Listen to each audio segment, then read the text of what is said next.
His expertise is very important. It's just whether he really wants to be a part of a team. And he's kind of a loner, so we're having to woo him maybe a little bit. There are a lot of fugitives that we could possibly expect in this new season. The hole has opened. Yeah. Will we see some fugitives that are of maybe the cosmic inspiration?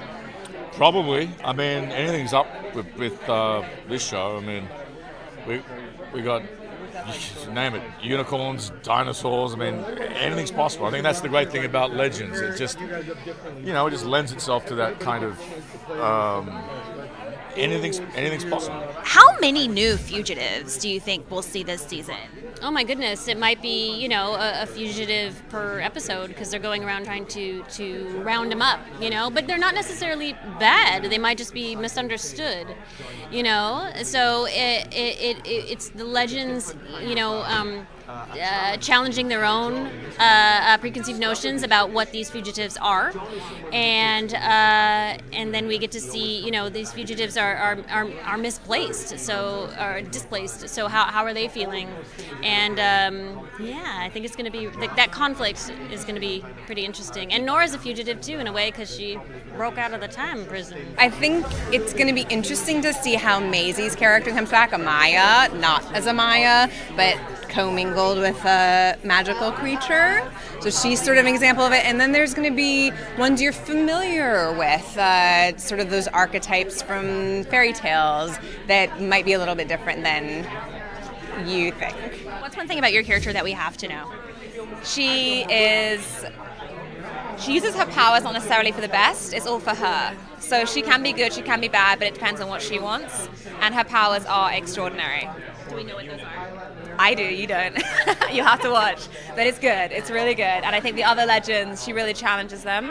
And they're going to have to decide whether they can trust her or not. And if they decide to trust her, should they trust her? I'm not so sure. How is Constantine going to spice things up on the Wave Rider? How does Constantine not spice things up? I love his character so much. I love working with him. As much as Ava hates him, he's such a tremendous actor, and he really commits, and he's just very talented. That's not an easy character to pull off. He has big, crazy jargon that, and he does it so well. So he's going to come in and ultimately shake things up with the Legends, sort of join forces in helping put all these supernatural, what are we calling them? Supernatural fugitives that we've unleashed. He's going to help them get them all back.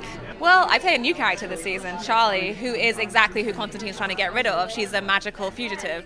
So I think certainly for her and him, it's going to be a tough dynamic. And I think he's going to be the hardest one to win over to let Charlie stay. But I mean, every year there's new characters, and I think it's fantastic because the whole energy on the ship changes.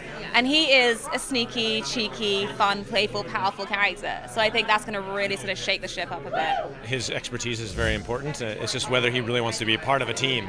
And he's kind of a loner, so we're having to woo him maybe a little bit. And for Ray has no negative opinions of John. I think he's interested in the magical aspects. Since he's a man of science, he understands something you can explain. Magic is unexplainable, right? So I think Ray's intrigued by that and would like to figure out how to explain it. So that's a connection that I think they'll share. John is John, wherever he goes, he brings his bag of tricks, but he also brings his baggage and his everything that he's been through. He always carrying this kind of the weight of the world on his shoulders. And what's great is being able to explore John's relationships with these characters in this context. Everything that I've read about John, through all the comic books that I've read, there's all these different relationships which you can pull from the comic books. These are relationships that are being discovered for the first time, and that's probably the most exciting thing about it. And he always has his own motive, his own agenda, and as we know, he will sacrifice his best friend for the greater good. So you drop him in the middle of Legends of Tomorrow, and there's obviously going to be some interesting problems. Can we talk about Bebo for just a moment? Oh, sure. I mean, there's so much to say. What were your reactions when you actually saw it happen? Well, I read it on the page, and I was like, how are they going to do this? And then I saw it, and I was howling, screaming at the television. I couldn't picture what it ultimately ended up being. But yeah, it was incredible. So Bebo was my stepkids. That's the one episode that I had them start with, was the Viking episode with Bebo and the All Hail Bebo. And we were laughing because they even thought it was absurd. But when you really think about it, if you had that doll show up somewhere in that time period and it started talking, they would think it was a god. So like it is justifiable. Cut to the finale and like bananas. Do you think we'll see him come back to life?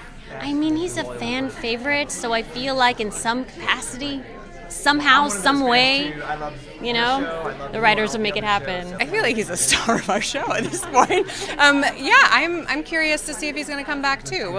We'll see about that. He's certainly a hit, so I feel like he's going to come back in some iteration, but that's not for sure. Yeah.